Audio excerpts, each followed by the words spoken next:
关注煮的煮，啥菜你都会煮。清蒸鱼讲究的是原汁原味，所以在我们广东，清蒸鱼在蒸之前是不用加任何调料腌制的。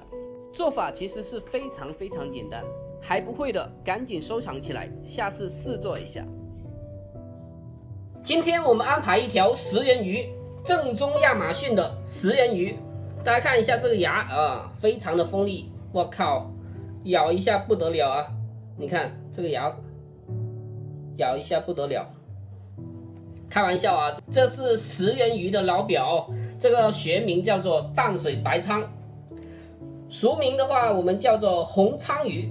红鲳鱼，今天这条鱼安排一下清蒸，给它来一个清蒸啊，给它处理好，去鳞、去内脏，刮干净。这个背部比较厚啊，为了保证熟度一致，我们给它划开，这样就可以了。把这条鱼翻过来，给它在背部来上几个花刀就可以了。关于这个鱼，我们怎样去摆？大家看一下啊，这个鱼这里有一个凹槽啊，我们在蒸熟之后，它那个鱼里面的那个汁水很腥的啊，它就流不出来。我们把它翻过来啊，这样的话它就可以流到盘子里面，蒸熟后把它倒掉就可以了。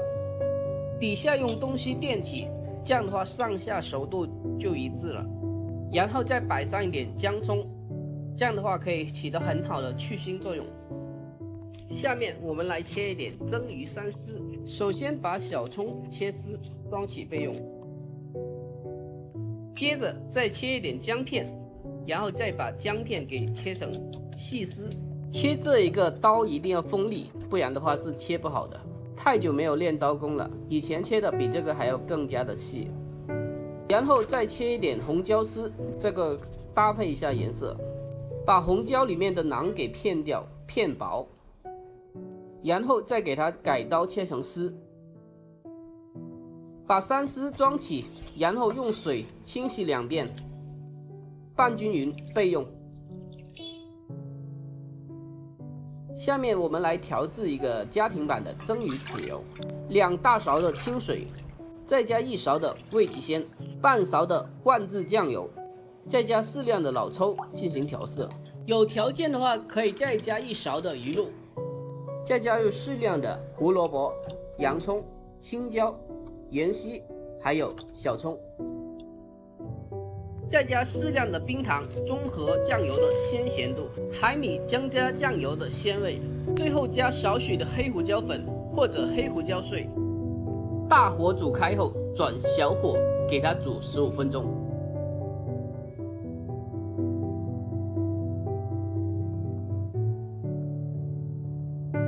最后用纱布或者蜜漏给它隔掉汤渣。就这样，我们的蒸鱼豉油就制作完成了。下面我们开始蒸鱼了，水开上气，然后大火，一定要大火蒸9分钟。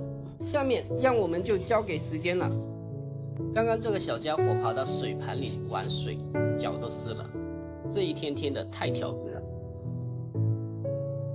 玩累了吧？一会功夫都睡着了。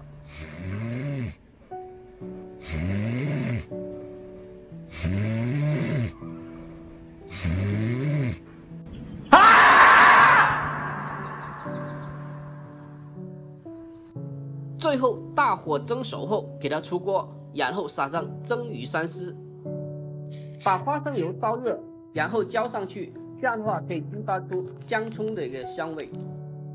最后一步，浇上我们做好的蒸鱼豉油，没有的话瓶装的蒸鱼豉油也是可以的。就这样，我们的广东清蒸鱼就制作完成了。做法是不是非常的简单呢？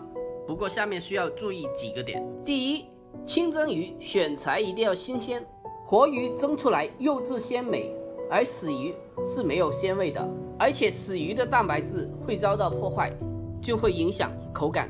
如果经常吃鱼的老铁，那么一口就能尝出来了。另外，蒸鱼一定要大火去蒸，这样的话可以快速成熟，鱼的鲜味不容易流失。好了，本期的视频就分享到这里，喜欢的可以双击收藏，我们下期再见。